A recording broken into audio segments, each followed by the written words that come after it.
बिस्मिल्लाहिर्रहमानिर्रहीम। एक नए प्रोग्राम के साथ आपकी खिदमत में हाजिर है। गिलानी साहब, ये जो जजेस की तादाद या जजेस की एक्सटेंशन, चीफ जस्टिस की बात कर रहा हूँ मैं। एक तरफ तो ये मामला है जिस पे मैं चाहता हूँ कि आप कोई चूहा रिपोर्ट दें। चूहा रिपोर्ट से मुराद है कोई अंदर की खबर लेकर आएँ हो क्या रहा है।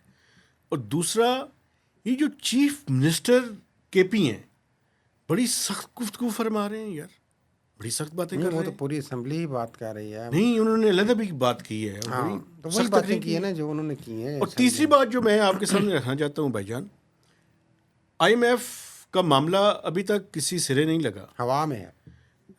आज तक, अभी लम्हे मौजूद तक, हालांकि बड़े सख्त सख्त इकदाम हो रहे हैं। मिनी बजट भी हमने बात की थी, दूसरी भी सख्त के सख्त इकदाम हो रहे तो हैं। ज़ाहिर है एक्सटर्नल फाइनेंसिंग और सारा कुछ कुछ ना कुछ तो। एक बात मैं आपके सामने और रखना चाहता हूँ, और ये स्टोरी है जो आपके साथ डिस्कस करनी इंतहाई ज़रूरी है। वो ये है भाईजान, क्या अजीब व गरीब हुकूमत है। आपको पता है डेवलपमेंट का बजट 1400 अरब रुपए अनाउंस किया इन्होंने बजट में। फिर उसको कम करके इन्होंने उसको पहले 1250 किया, फिर 1150 किया, फिर 50 अरब उसमें से और निकाल दिए, 1100 कर दिया। अभी आपको पता है कि ये 700 से 800 अरब रुपए के दरमियान कर रहे हैं। लेकिन लेकिन 300-400 अरब रुपया इसमें मजीद और बताएंगे नहीं। ये वो मैंने आपको तरीका वारदात बताया था ना, रिलीजेस कम होंगी। जो सबसे बड़ी अजीब व गरीब बात मैं आपके सामने रखना चाहता हूँ, 75 अरब रुपया पार्लियामेंटेरियंस के लिए रखा हुआ है, ज़बरदस्त। उसमें कोई कमी नहीं हो रही। ज़ाहिर है वो हो भी नहीं सकती।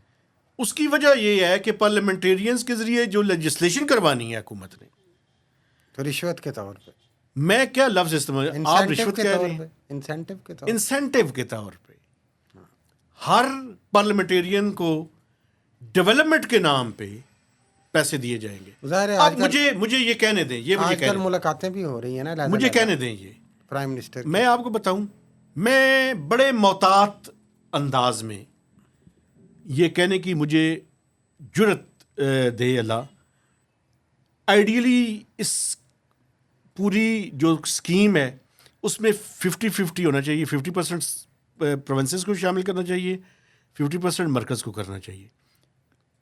सूबे कोई पैसे नहीं देते इसके लिए, बहुत कम देते हैं, सारे मरकज़ से पैसे जाते हैं।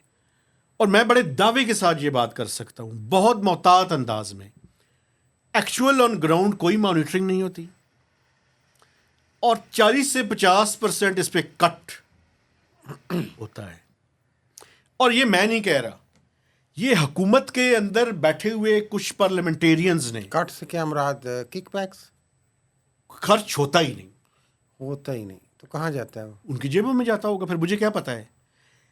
कुछ पार्लियामेंटेरियंस ने जो ट्रेजरी बेंचेस के ऊपर है, उन्होंने प्राइम मिनिस्टर को खत लिख के आगाह भी किया है इसके बारे में, लेकिन सवाल ही पैदा नहीं होता, कोई इनके कानों पे झूरेंगे, ये सवाल नहीं पैदा हो सकता।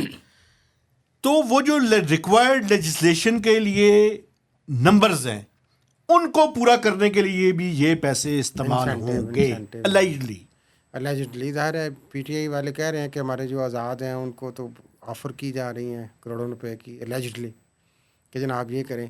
तो ये जो अब आपने चूँकि ये बात कर दी सारी, तो उससे एक तो मुझे भूल जाऊंगा, आपने सूबों की बात की, तो मरीम नवाज़ साहिबा ने वो चुप करके वो सितंबर का इस्लामाबाद का रिलीफ वापस ले लिया है। और जब ये दिया था तो शोर मचा रहे थे, और वापस लिया तो एक सर्कुलर के जरिए, और कोई का सर्कुलर लाया गया ना। तो कोई ऐलान ही कर देती उसमें बुखारी साहब करें ना, कहती कि जनाब ये वजह हो गई, हम नहीं कर रहे। जब आपने इजाजत नहीं दी, क्रेडिट लेना होता है तो ठा ठा ठा करके आप शादियाने बजा रहे होते हैं, और जब रिलीफ वापस लिया है तो चुप करके लोगों को पता भी नहीं होगा और आप क्रेडिट भी लेते रहेंगे।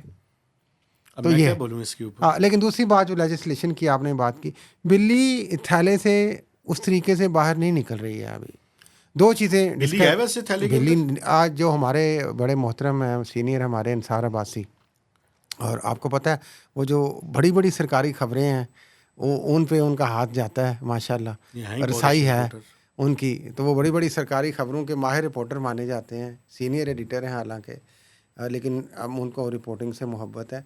उन्होंने ये इंकशाफ किया है उसमें कि ये एक चीज़ तो खुल के जो आ गई बैरिस्टर दानियाल का प्राइवेट बिल कि जजेस की तादाद बढ़ाई जाए। एक बिल जो असल गेम है वो ये है कि जजेस की तादाद सुप्रीम कोर्ट की 65 से 68 की दी जाए, 65 3 साल बढ़ा दी जाए मयाद रिटायरमेंट की उम्र की हद, और हाई कोर्ट की 62 से 65 कर दी जाए। ये तो है ऑटोमेटिक असल बारी का। असल ये बारी जिसके लिए लेकिन चुप लेकिन अभी ये तक चीफ जस्टिस जो हैं हाँ ये जी। तो पब्लिकली कह चुके हैं कि मैं कोई वो उसकी उन्होंने वो तरदीद कर दी है ना। फिर बाद में आपको नहीं पता सेक्रेटरी के जरिए उन्होंने तरदीद करवाई है कि भाई मैंने ये नहीं कहा, मैंने ये कहा कि मुझे अकेले को नहीं करना। नहीं, वो हो सकता है वो टाइम पे रिटायर हो जाए और बाकी लोग अवेल कर लें। नहीं नहीं नहीं, वो नहीं होंगे। जब सबको हो जाएगा तो वो कहेंगे ठीक है यार, और सबका हो रहा ये है तो तो सबके मुझे क्या साथ है मसला ना। है। हाँ, तो ये बारीक काम भी उन्होंने ही डाला होगा, मैं आपको अंदाजे से कह रहा हूँ। ये सजेशन भी उन्होंने दी होगी कि मुझे कर ले क्यों ना करना जे, मेहरबानी सारों के लिए करें करें। तो सबके लिए 3 साल बढ़ा दें, तो 3 साल बढ़ जाएंगे। लेकिन मौलाना फजलुर रहमान ने आपको मैं एक बात बताऊं, फ्लोर ऑफ द हाउस पे कहा है कि हम इस तरमीम के हक में नहीं है, ऐसी कोई तरमीम नहीं होनी चाहिए एक्सटेंशन के हवाले से। तो सेनेट में तो अभी तक मयाद पूरी नहीं, अगर कौमी असम्बली में हो भी गई है तादाद पूरी तो नहीं अभी तो ये हवा में ही है। जिस तरह IMF हवा में है ना, ये आईनी तरमीम जो कम अज़ कम जजेस की उम्र की हद बढ़ाने की है, जिससे चीफ जस्टिस काजी फायज़ ईसा को बेनिफिट होगा और हुकूमत को अलेजिडली, वो अभी हवा में ही है। आपको मैं एक बात याद कराऊं। मुझे याद है जब ये इफ्तिखार चौधरी साहब का क्राइसिस चल रहा था ना, तो मैं करता था इकॉनमी की रिपोर्टिंग। एक दिन मैंने एक स्टोरी दे दी और वो दी न्यूज़ में लीड छप गई। ये हमेशा हर हुकूमत जजेस की जो उम्र है उसको बढ़ाने की तजवीज़ इनके वो जहन में आती है, असल में जुडिशल अपने जजेस को कायम दायम रखने के नून लिए। लीग का मसला ये है ना कि उनका फोकस होता है एक बहुत ज़्यादा जुडिशल मैनेजमेंट का, लोग कहते हैं। हर हुकूमत का होता है ऐसा। लेकिन इनका ज़्यादा होता है। ये ज़रा ज़्यादा टेक्निकल लोग हैं हाँ ना। जी, वो क्योंकि ये वो अब्दुल क्यूम जस्टिस असल क्यूम से आती है ना पुराने। जी जी जी। अच्छा, दूसरी तो बात जो इनको- मैं IMF पे आपके साथ स्टोरी शेयर करना चाहता हूँ सर। IMF पे रोल ओवर पे कुछ डेवलपमेंट हुई है, लेकिन एक मैं आपको इसके अंदर भी एक खबर जो लग रहा है, इसमें कोई बंदा बात करने के लिए तैयार नहीं है। लग ये रहा है कि जो रोल ओवर था, प्रिंसिपल अमाउंट तो उन्होंने एग्री कर लिया है, जो मार्कअप है वो चाइना ने, चाइना ने, सऊदी अरब दोनों ने, दोनों ने। जो मार्कअप है उस पे शायद अभी थोड़ा टाइम, तो जो मसला रुका हुआ है वो कमर्शियल फाइनेंसिंग का है। कमर्शियल फाइनेंसिंग हमें वो डबल डिजिट की ऑफर कर रहे हैं। वो तो आपने जिक्र किया था, और मार्कअप का भी इसीलिए है यार कि आप जाहिर है आप कहेंगे यार ये आप रखे हैं हमारा पैसा, चले ऊपर कुछ तो दें हमें। एक और बात भी मुझे इसके ये थे अंदर ना, ऊपर कुछ तो दें अंदर भाई। करने दें। मैं जैसे आपको कहा था कि इंटरेस्ट रेट कम, हाँ वो 2% हो गया भाई। तो आप देखा कि जो मॉनेटरी पॉलिसी है हाँ उसमें 2% जो है, जो 19.5% था, अब 17.5%। चले इससे थोड़ा सा पहिया चलेगा, इम्पैक्ट पड़ेगा इसका। एक बात मैं आपको बताऊं, ये पहिया पता है कब चलेगा? जब ये सिंगल डिजिट के अंदर आएगा।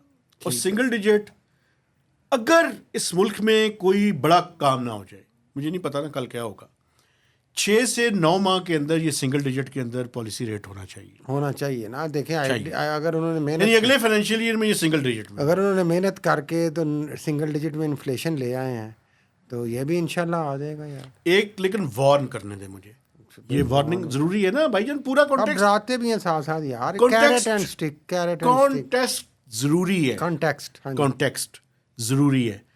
ये जो इन्फ्लेशन कम हुई है, ये बेसिकली फूड इन्फ्लेशन कम हुई है।